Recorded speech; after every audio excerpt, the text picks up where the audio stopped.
It is Wednesday, and we're with the head coach of the Abbotsford, Troy G. Ward. Wednesdays with Ward, and the view from the top. It is episode 10. Coach, congrats on your quick start to the season. Thanks very much. That said, I know there's always room for improvement, and you wouldn't be a coach if you were satisfied with where you're at. What are you seeing, and what areas are you focused on right now? Well, what we're seeing from a coaching staff perspective, day to day and week to week so far, is that we've been consistent. We've had good posture in our games. Like, we like how we've managed all three zones, and we've liked the fact that we've got good character, and as we've had good character, we've come together as a good group, and they've played and they've stayed patient and they've stayed on the same page, and they all seem to be pulling in the same direction, and that's real important, for us to be where we're at.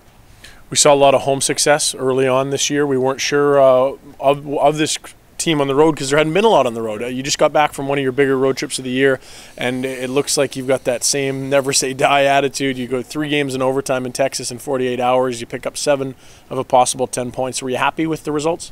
Yeah, I was. I thought the trip was beneficial in a lot of ways. I thought it was important for us to get another 3 and 3 in because you figure out the character of your team.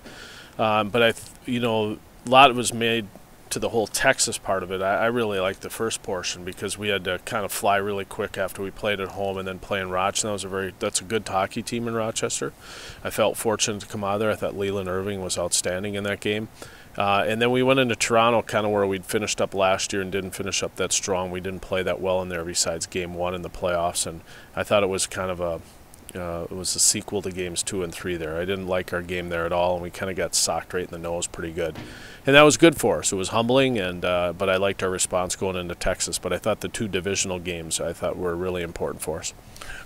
New face in practice today, an old face, Greg Nemes. Great to have him back. He looked great out there. What did you see?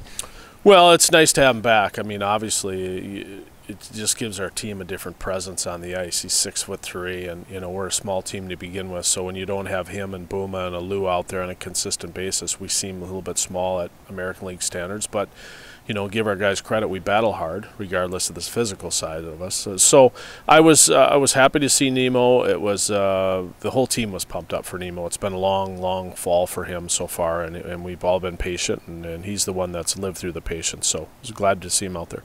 Can we expect him this weekend, or is it too soon to tell?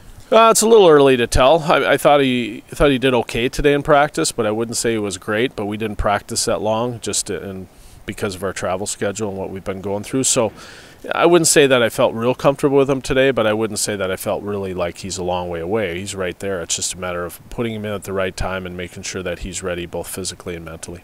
You've seen Hamilton. They were one of the 2 clubs that have beat you in regulation this season, just 2 regulation losses.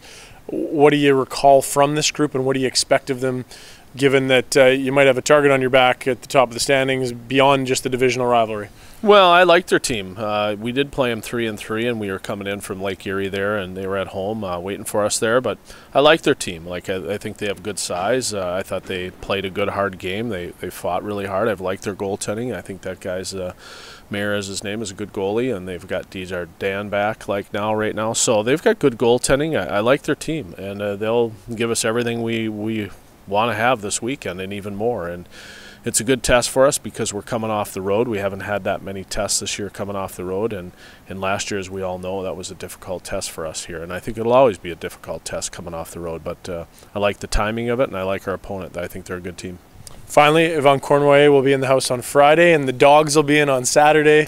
Any memories of last year's dog game or growing up and watching the 10-time Cup winner with the Habs? Well, that's the most electrifying. I mean, nothing against the dogs, but I think seeing him on Friday is a pretty special time if you're an old-time hockey guy like me and you grew up with the game in Minnesota and just watch these guys all the time. So I think that's pretty unique. I'm one of the few that might know who he is, at least on the bench over there. Everybody else was not really around then. So that's pretty special. But the dog thing, it's a growing thing in the American Hockey League. A lot of organizations do it.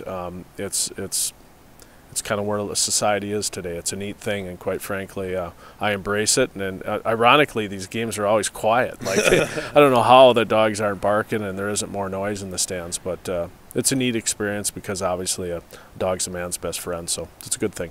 Coach, thanks for being a good friend of ours today, and we've enjoyed the view from the top here in episode 10 of Wednesdays with Ward.